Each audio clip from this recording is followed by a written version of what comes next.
ಮುಂದೆ ಶಿಷ್ಯನಾದವನನ್ನು ಕನಿಷ್ಠ ಹೆತ್ತ ಮಕ್ಕಳಷ್ಟಾದರೂ ಪ್ರೀತಿಸಬೇಕು ಎನ್ನುವಂಥ ಜಾಗತಿಕ ಕರೆಯನ್ನು ಕೊಟ್ಟಂಥ ಮಾತೃಹೃದಯಿ ಶಿಕ್ಷಣ ತಜ್ಞರು ಡಾಕ್ಟರ್ ಗುರುರಾಜ್ ಕರ್ಜಗಿ ಸರ್ ಅವರನ್ನು ಅತ್ಯಂತ ಗೌರವದಿಂದ ವೇದಿಕೆಯ ಈ ಬದಿಗೆ ಬರಮಾಡಿಕೊಳ್ತಿದ್ದರು.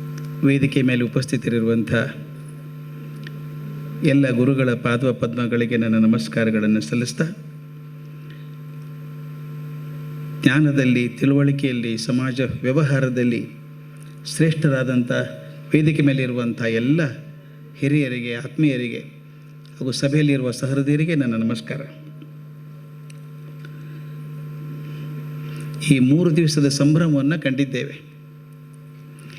ನನಗೆ ಅನ್ನಿಸುವ ಹಾಗೆ, ನನಗೆ ಗೊತ್ತಿರುವ ಹಾಗೆ, ಒಬ್ಬ ವಿದ್ವಾಂಸರಿಗೆ ಅವರ ದೇಹ ಬಿಟ್ಟ ಮೇಲೆ ಇಂಥ ಸಂಭ್ರಮದ ಹುಟ್ಟು ಹಬ್ಬ ಮತ್ತೆ ಯಾರಿಗೂ ಸಿಕ್ಕದ ಭಾಗ್ಯ ನೆನಪಿಲ್ಲ ನನಗೆ. ಇದು ಕಾರಣ ಇಷ್ಟೇ, ಒಬ್ಬ ವ್ಯಕ್ತಿ ಸಾರ್ವಕಾಲಿಕವಾಗಿ ಪ್ರಸ್ತುತವಾಗ್ತಾರೆ ಅಂತ ಸಾಧಕರು ಮಾತ್ರ ಆಗ್ತಾರೆ. ನಾವು ಅವರ ಜೀವನವನ್ನು ಆಧಾರಿತಂಥ ಸಿನಿಮಾ ನೋಡ್ಕೊಂಡು ಬಂದ್ವಿ. ಅವ್ರು ಹೇಳ್ತಾರೆ 3 ಭಯ ಇದ್ದವು ನಮಗೆ ಅಂತ. ಆ 3 ಭಯಗಳನ್ನು ಅವ್ರು ಹೇಗೆ ನಿವಾರಿಸ್ಕೊಂಡ್ರು ಅನ್ನೋದೇ ಅವರ ಜೀವನದ ಪಥ ಅಂತ. ಮೊದಲನೇದ್ದು ನನಗೆ ಕತ್ತಲೆ ಭಯ ಇತ್ತು, 2ನೇದ್ದು ಸಾವಿನ ಭಯ ಇತ್ತು, 3ನೇದ್ದು ವೇದಿಕೆ ಮೇಲೆ ನಿಂತು ಮಾತಾಡೋದಕ್ಕೆ ಭಯ ಇತ್ತು ನನಗೆ ಅಂತ. ಅವರ 23,000 ತಾಸುಗಳ ಭಾಷಣಗಳನ್ನು ಕೇಳಿದ ಮೇಲೆ ಅವ್ರ ಭಯವನ್ನು ನಿವಾರಿಸಿಕೊಂಡಿದ್ರು ಅಂದರೆ ನಮ್ಗೆ ಯಾವ ಸಂಶಯನೂ ಇಲ್ಲ. ಅದು ಹೇಗೆ ಸಾಧಿಸ್ಕೊಂಡ್ರು? ಸತತವಾದ ಪರಿಶ್ರಮ. ಅದು ಗುಡ್ಡಪ್ಪನವ್ರು ಹೇಳ್ತಾರೆ, ಘನತತ್ವ ಒಂದಕ್ಕೆ ದಿನರಾತ್ರಿ ಮನಸೋತು, ನೆನೆಯದು ಇನ್ನೊಂದನು ಎಲ್ಲವನ್ನೂ ನೀಡುತ್ತಾ, ಅದರ ಅನುಸಂಧಿಯಲ್ಲಿ ಜೀವ ಭಾರವನ್ನು ಮರೆಯುವುದು ಹನುಮಂತನ ಉಪದೇಶ ಮಂಕುತಿಮ್ಮ ಅಂತ. ಒಂದು ಘನತತ್ವ, ಆ ತತ್ವಕ್ಕೆ ತನ್ನ ತೆತ್ತುಕೊಂಡು ಬಿಡಬೇಕು, ತನ್ನನ್ನು ಮೈ ಮರೆತು ಬದಬೇಕು. ಎಷ್ಟೋ ಸಲ ನನಗೆ ಗೊತ್ತಿದೆ, ಅವರು ನಾನು ಹೇಳ್ತಾರೆ ನಾನು ಸಂಸಾರ ಬಿಟ್ಟವನಲ್ಲ ಅಂತ. ಅದರ ಅನ್ಅಟ್ಯಾಚ್ಡ್ ಆಗಿಯೂ ಇದ್ದವರು. ಇಲ್ಲಿ ಅನ್ಅಟ್ಯಾಚ್ಡ್ ಆಗಿರಬೇಕಾದ್ರೆ ಇನ್ನೆಲ್ಲೂ ಅಟ್ಯಾಚ್ ಆಗಿರಬೇಕಲ್ಲ.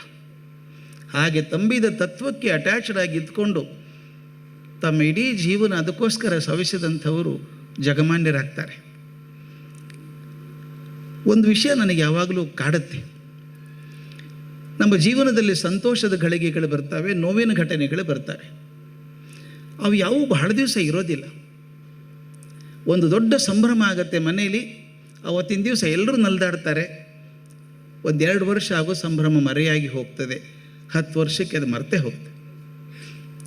ಅದೇ ರೀತಿ ಮನೆಯಲ್ಲಿ ಒಂದು ಏನಾದರೂ ದುಃಖದ ಘಟನೆ ಆದರೆ, ಸಾವು ಆದರೆ, ಅವ್ರು ಇಲ್ಲದೆ ಬದುಕೋದು ಹೇಗಪ್ಪ ಅನಿಸ್ಬಿಡ್ತದೆ.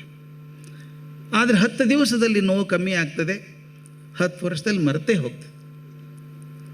ದಯವಿಟ್ಟು ನೆನಪಿಡಿ, ನಮ್ಮ ಜೀವನದಲ್ಲಿ ಬರುವಂಥ ಸಂತೋಷ, ನೋವು ಎಲ್ಲವೂ ಕೂಡ ಒಂದು ಕಾಲ ಮಾತ್ರಕ್ಕೆ ಇರುವಂಥದ್ದು, ಮುಂದೆ ಅದು ಕ್ಷೀಣವಾಗ್ತಾ ಹೋಗುತ್ತೆ. ನಾವು ನೋಡಿದ್ದೇವೆ, ಕೆಲವು ಗ್ರಂಥಗಳು, ಕೆಲವು ವ್ಯಕ್ತಿಗಳು ದಿನ ಕಳೆದ ಹಾಗೆ ಪ್ರಭಾವ ಕಳ್ಕೊಳ್ತವೆ. ಇದು ಸಾಮಾನ್ಯ ನಿಯಮ. ನಮ್ಮ ಅಜ್ಜನ ಹೆಸರು ನಮಗೆ ಗೊತ್ತಿಲ್ಲ. 100 ವರ್ಷಗಳ ಹಿಂದೆ, 150 ವರ್ಷಗಳಿದ್ದಂಥ ನಮ್ಮ ಹಿರಿಯರ ಹೆಸರು ನೆನಪಿಲ್ಲ ನಮಗೆ. ಆದರೆ ಅಷ್ಟು 1000 ವರ್ಷ ಇದ್ದಂಥ ರಾಮ ನೆನಪಿದ್ದಾನೆ, ಕೃಷ್ಣ ನೆನಪಿದ್ದಾನೆ, ಬುದ್ಧ, ಮಹಾವೀರರು ನೆನಪಿದ್ದಾರೆ. ಹೇಗೆ, ಯಾಕೆ ನೆನಪಿದ್ದಾರೆ ಅವರು? ಕೆಲವರು ಇದು ರಿವರ್ಸ್ ಇಂಜಿನಿಯರಿಂಗ್ ಅಂತ ಕರೀತೇನೆ ನಾನು. ಎಲ್ಲವೂ ದಿನ ಕಳೆದ ಹಾಗೆ ಕ್ಷೀಣ ಆಗ್ತಾ ಹೋಗುವಾಗ, ಮರೆತು ಹೋಗುವಾಗ, ಕೆಲವು ಗ್ರಂಥಗಳು, ಕೆಲವು ವ್ಯಕ್ತಿಗಳು ದಿನ ಕಳೆದ ಹಾಗೆ ಹೆಚ್ಚು ಪ್ರಖರ ಆಗ್ತಾ ಹೋಗ್ತಾರೆ. ವಿಚಿತ್ರ ಇದು, ರಿವರ್ಸ್ ಇಂಜಿನಿಯರಿಂಗ್ ಇದು. ತಾವು ನೆನೆಸ್ಬೋದು, ಎಷ್ಟು 1000 ವರ್ಷದಿಂದ ಬಂದಂಥ ಭಗವದ್ಗೀತೆ ಇವತ್ತಲ್ಲ, ಇನ್ನೂ 10,000 ವರ್ಷ ಚೆನ್ನಾಗಿ ಪ್ರಚಲಿತವಾಗೇ ಇರ್ತದೆ. ಗ್ರಂಥ ಮರೀಲಿಕ್ಕೆ ಸಾಧ್ಯ ಇಲ್ಲ, ಯಾರು ಏನು ಹೇಳಿದರೂ ಚೆನ್ನಾಗೇ ಇರುತ್ತೆ.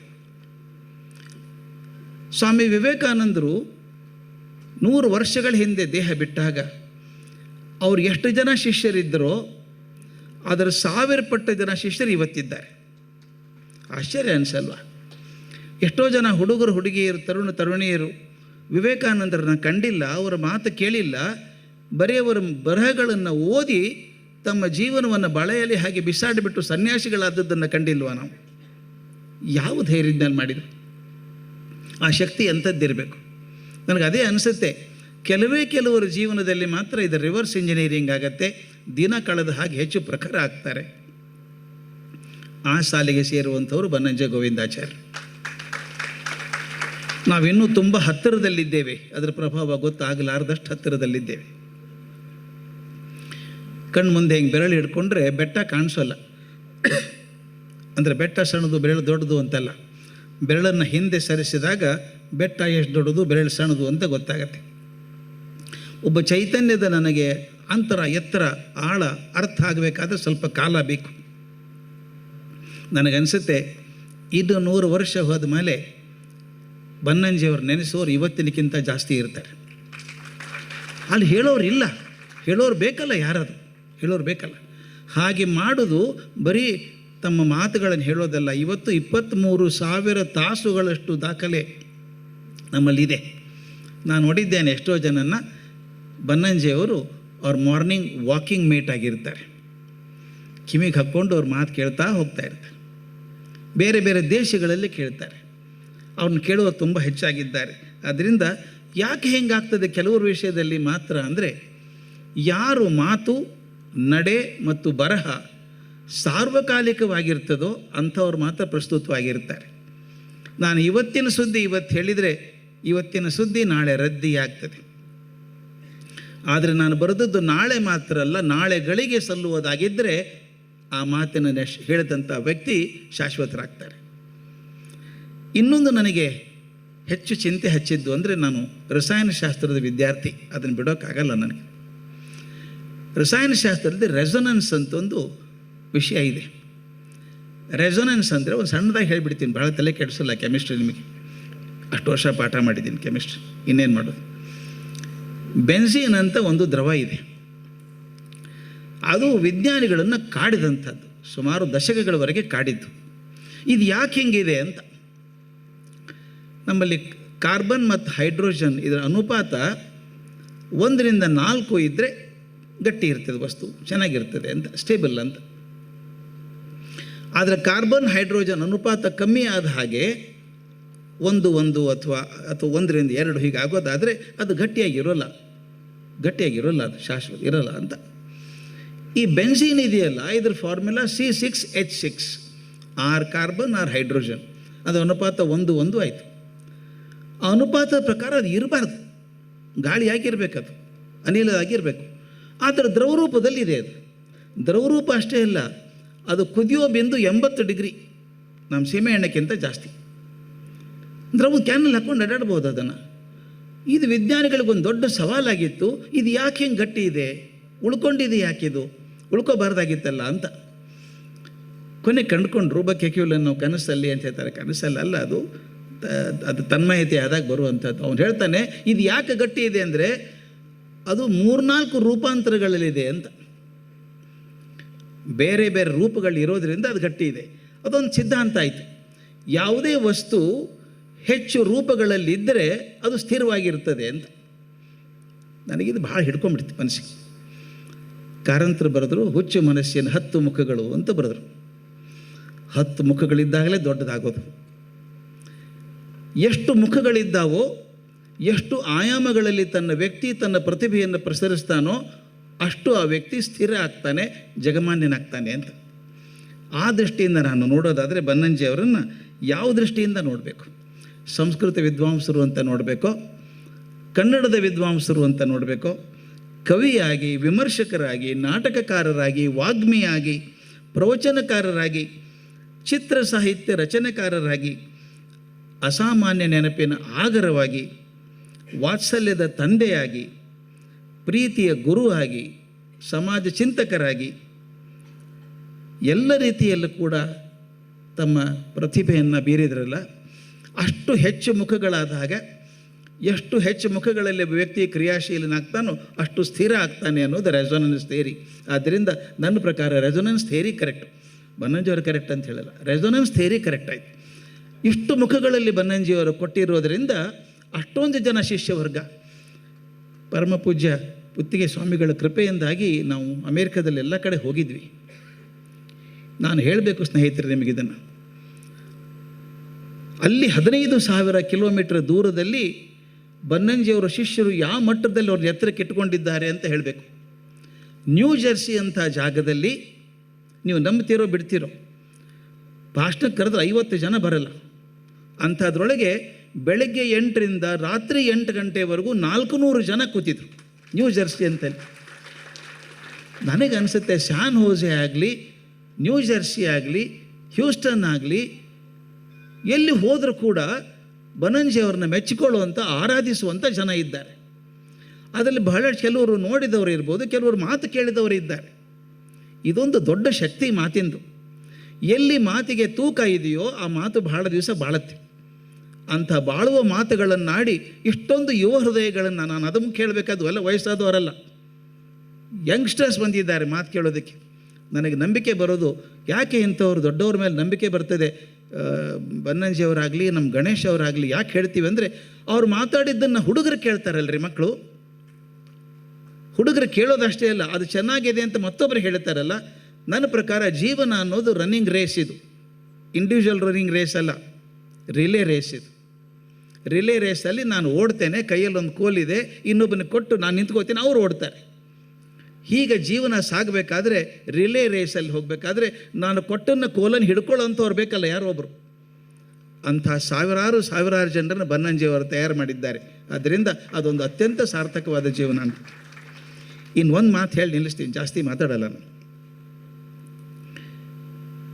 ಭವಭೂತಿ ಇದು ಉತ್ತರ ರಾಮಚರಿತೆಯೊಳಗೆ ಒಂದು ಪ್ರಸಂಗ ಬರ್ತದೆ. ರಾಮ ಲಂಕೆಯಿಂದ ವಾಪಸ್ ಅಯೋಧ್ಯೆಗೆ ಬರುವಾಗ ಪುಷ್ಪಕ ವಿಮಾನದಲ್ಲಿ ಬರ್ತಿರ್ತಾರೆ. ಆಗ ಸೀತೆ ಕುತೂಹಲದಿಂದ ಕೆಳಗೆ ಬಗ್ಗಿ ನೋಡ್ತಿದ್ಲಂತೆ. ನಾವೆಲ್ಲ ಇಲ್ಲೇ ಇದ್ವಲ್ಲ, ಕಾಡಲ್ಲೇ ಓಡಾಡ್ತಿದ್ವಲ್ಲ, ಯಾವ ಜಾಗ ಅದು ನಾವು ಇದ್ದದ್ದು ಅಂತ ನೋಡ್ತಿದ್ಲಂತೆ. ಆ ನೋಡಿದಾಗ ಕೆಲವು ಕಡೆ ಇದ್ದದ್ದು ಗೊತ್ತಾಗಲಿಲ್ಲ. ಅದೊಂದಿಷ್ಟು ಚಂದದ ಶ್ಲೋಕ ಇದೆ. ಅದು ನಾನು ಹಿಂದ್ಕೊಂದ್ಸಲ ನೆನಪು ಮಾಡಿದಾಗ ಗಣೇಶ್ವರ ನೆನಪು ಮಾಡಿದರು. ಪುರ ಯತ್ರ ಸ್ರೋತಃ ಪುಲಿನ ಮಧುನ ತತ್ರ ಸರಿತಾಮ್ ಅಂತ ಇರುವಂಥ ಶ್ಲೋಕ. ರಾಮ ಹೇಳ್ತಾನೆ ಆಕೆಗೆ, ನೋಡಮ್ಮ ಕೆಳಗೆ ನೋಡ್ತಿದ್ದೀರಲ್ಲ, ಕೆಲವು ಕಡೆ ದಟ್ಟವಾಗಿದ್ದಂಥ ಅರಣ್ಯ ಇತ್ತು, ಅದು ವಿರಳ ಆಗಿ ಹೋಗಿದೆ, ಮಣ್ಣಿನ ದಿಬ್ಬೆ ಆಗಿದೆ. ನದಿ ಹರಿತಾ ಇತ್ತು, ಅದು ಮಣ್ಣಿನ ಮರಳಿನ ದಿಣ್ಣೆ ಆಗಿಬಿಟ್ಟಿದೆ. ಈಗ ಯಾವುದು ವಿರಳಾಗಿತ್ತು ಅಲ್ಲಿ ದಟ್ಟ ಗಿಡಗಳು ಬಂದಿದ್ದಾವೆ. ಅಂದರೆ ನದಿಗಳು ತಮ್ಮ ಪ್ರವಾಹವನ್ನು ಬದಲಿಸಬಹುದು, ದಿಶೆಯನ್ನು ಬದಲಿಸಬಹುದು. ಅದೇ ರೀತಿ ಗಿಡ ಮರಗಳು ತಮ್ಮ ಸ್ಥಾನಗಳನ್ನು ಬದಲಿಸ್ತವೆ. ನೀವು ನಿಜವಾಗಿಯೂ ಸ್ಥಾನ ಗುರುತಿಸಬೇಕಾದ್ರೆ, ಯಾವುದೇ ಒಂದು ಸ್ಥಾನ ಗುರುತಿಸಬೇಕಾದ್ರೆ ಪರ್ವತಗಳನ್ನು ನೋಡಿ ಗುರುತಿಸಬೇಕು ಅಂತ. ಪರ್ವತಗಳನ್ನು ನೋಡಿದಾಗ ಮಾತ್ರ ನಿನಗೆ ಸ್ಥಳ ಗೊತ್ತಾಗ್ತದೆ ಅಂತ. ಅದಕ್ಕೆ ವ್ಯಾಖ್ಯೆ ಎಷ್ಟು ಚೆನ್ನಾಗಿದೆ ಗೊತ್ತಾ. ನಾವು ಒಂದು ಸಮಾಜ ಜೀವನವನ್ನು ನೋಡಬೇಕಾದ್ರೆ ಅಲ್ಲಿರುವಂಥ ಮಹಿಮರನ್ನು ನೋಡಬೇಕು, ಮಹನೀಯರನ್ನು ಕಾಣಬೇಕು. ಅವು ಪರ್ವತಗಳು, ನಮ್ಮ ಜೀವನದ ಶಿಖರಗಳು. ಅವ್ರನ್ನ ಕಂಡಾಗ, ಆಗಿರುವ ಆ ಮಹಾಪುರುಷರ ಜೀವನವನ್ನು ಕಂಡಾಗ ಆಗಿನ ಸಮಾಜ ಹೇಗಿತ್ತು ಅಂತ ಒಂದು ದರ್ಶನ ಸಿಗುತ್ತೆ ನಮಗೆ. ಬಹಳ ಮುಖ್ಯ ಇದು, ಎಷ್ಟು ದೊಡ್ಡ ಮಾತದು. ಒಂದು ಸಮಾಜ ಎಷ್ಟು ಗಟ್ಟಿಯಾಗಿದೆ ಅಂತ ನೋಡಬೇಕಾದ್ರೆ ಆಗಿದ್ದಂಥ ನಾಯಕರು ಯಾರಿದ್ರು, ಅಲ್ಲಿದ್ದಂಥ ಮಹನೀಯರು ಯಾರು, ವಿದ್ವಾಂಸರು ಯಾರು ಅನ್ನೋದನ್ನು ಕಾಣಬೇಕು. ಹಾಗೆ ನಾವು ಭಾಗ್ಯವಂತರು. ಹಾಗೆ ನೋಡೋದಾದರೆ ನಮ್ಮ ಬದುಕಿನ ಜೀವನದಲ್ಲೇ ಬನ್ನಂಜಿಯವರನ್ನ ಕಾಣುವಂಥ, ಅವರ ಮಾತುಗಳನ್ನು ಕೇಳುವಂಥ ಅವಕಾಶ ಸಿಕ್ಕಿತ್ತು. ಆ ಪರ್ವತದ ಬುಡದಲ್ಲಿ ನಾವು ಒಂದು ಸಟ್ಪುಟ್ಟ ಸಸಿಯಾಗಿ ನಿಂತಿದ್ವಿ ಅನ್ನೋ ಸಮಾಧಾನ ನಮಗೆ ಅಲ್ವಾ. ಅದಕ್ಕೆ ನಾನು ಹೇಳೋದು, ಜಗತ್ತಿನಲ್ಲಿ ಸಮಾಜ ಹೇಗಿದೆ ಅಂತ ಗೊತ್ತಾಗಬೇಕಾದ್ರೆ ಉಳಿದದನ್ನೆಲ್ಲ ಪರೀಕ್ಷೆ ಮಾಡೋದು ಬೇಕಾಗಿಲ್ಲ, ಆಗಿದ್ದಂಥ ಮಹನೀಯರು ಹೇಗಿದ್ದರು ಅಂತ. ಅದಕ್ಕೆ ಒಂದೇ ಹೇಳಬೇಕು, ನಮ್ಮ ಕಾಲದ ಸಮಾಜದಲ್ಲಿ ಬನ್ನಂಜೆ ಗೋವಿಂದಾಚಾರ್ಯರು ಅಂಥ ಒಂದು ಹೆಗ್ಗುರುತು ಆಗಿದ್ದಾರೆ. ಅವರು ಬದುಕಿದ್ದಾಗ ನಾವು ಬದುಕಿದ್ದೇವಲ್ಲ, ಅವರನ್ನು ಕಾಣುವ ಅವಕಾಶ ದೊರಕಿದ್ದಲ್ಲ. ಆ ಹೆಗ್ಗುರುತಿನೊಡನೆ ಸ್ವಲ್ಪ ಕಾಲವಾದರೂ ಇರುವಂಥ ಒಂದು ಭಾಗ್ಯವನ್ನು ಭಗವಂತ ಕರುಣಿಸಿದನಲ್ಲ ಅಂತ ಅವನಿಗೆ ಕೃತಜ್ಞತೆಗಳನ್ನು ಹೇಳ್ತಾ, ಬನ್ನಂಜಿಯವರ ಮಾತು ಇನ್ನು ಬರುವ ದಿನಗಳಲ್ಲಿ ಇನ್ನೂ ಹೆಚ್ಚು ಪ್ರಖರ ಆಗ್ತದೆ. ಆಗಲೇ ನಮ್ಮ ಮಲ್ಲೇಪುರಂ ವೆಂಕಟೇಶ್ ಅವರು ಹೇಳಿದ ಹಾಗೆ 100ನೇದು ಹುಟ್ಟಿದ ಹಬ್ಬ ಕೂಡ ಚೆನ್ನಾಗಿ ಆಗ್ತದೆ. 80ರ ಸಂಭ್ರಮಕ್ಕಿಂತ 90ರ ಸಂಭ್ರಮ ಚೆನ್ನಾಗಾಗಿದೆ. ಅದನ್ನೇ ನಾನು ಎಕ್ಸ್ಟ್ರಾಪೊಲೇಟ್ ಮಾಡೋದಾದರೆ 90ನೇ ಸಂಭ್ರಮಕ್ಕಿಂತ 100ನೇ ಸಂಭವ ಹೆಚ್ಚಾಗ್ತದೆ. ನಾವ್ಯಾರು ಇರ್ತೀವೋ ಬಿಡ್ತೀವೋ, ನಿಮ್ಮಂಥವ್ರು ಸಾವಿರಾರು ಜನ ಇರ್ತಾರೆ. ಅದು ಹಾಗೆ ಆಗಲಿ. ಯಾಕಂದರೆ ನಾವು ದಿನ ನೆನೆಸ್ಕೋಬೇಕಾದದ್ದು ಯಾರನ್ನು ಅಂದ್ರೆ, ಯಾರಿಂದ ನನ್ನ ಜೀವನಕ್ಕೆ ಸ್ವಲ್ಪ ಆಶ್ರಯ ಸಿಕ್ಕಿದೆಯೋ, ನೆಮ್ಮದಿ ಸಿಕ್ಕಿದೆಯೋ, ಸಂತೋಷ ಸಿಕ್ಕಿದೆಯೋ ಅಂಥವ್ರು ನೆನೆಸ್ಕೊಂಡಾಗ ನಮ್ಮ ಜೀವನ ಸಾರ್ಥಕ ಅನಿಸುತ್ತೆ. ಅಂಥ ಸಾರ್ಥಕ ಜೀವಿಗಳಲ್ಲಿ ಬನ್ನಂಜಿಯವರೊಂದು. ಅವರಿಗೆ ನನ್ನ ಕೃತಜ್ಞತೆಯ ನಮಸ್ಕಾರಗಳನ್ನು ಸಲ್ಲಿಸ್ತೇನೆ.